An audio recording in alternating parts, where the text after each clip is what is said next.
Letalo je strmoglavilo na izredno strmem in nedostopnem terenu, zato so njegove razbitine v dolino prenesli s pomočjo vojaškega helikopterja.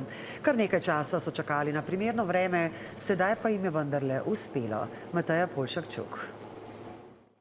Manjše ultralahko letalo CH-60, s katerim je 61-letni pilot pred 2 tednoma vzletel iz Kamnika, je nazadnje letelo na višini 300 metrov, nato pa brez kakršnega koli opozorila pilota izginilo z radarjev.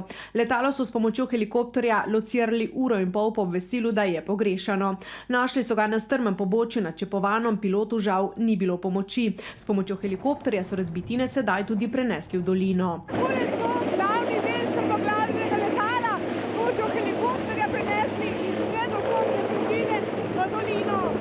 Že dan po nesreči so bombni tehniki specialne enote policije odstranili napravo za aktivacijo zasilnega padala na razbitinah, ki je pilot ni sprožil, bi se pa lahko na tleh, kar bi lahko bilo usodno za reševalce in preiskovalce. Vzrok nesreče še ni znan. To je najbolj pomembno, da smo dele razbitine letala praktično iz zelo težko dostopnega terena predstavili z namenom prevoza v varovane prostore na letališču Ajdovščina.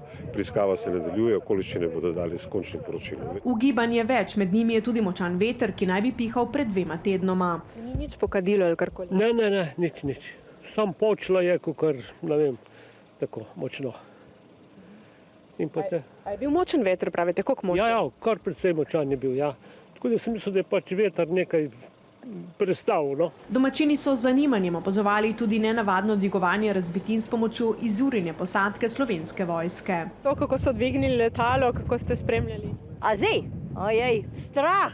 Zdaj nisem videla, jaz tako blizu, ne. Ja, tako je.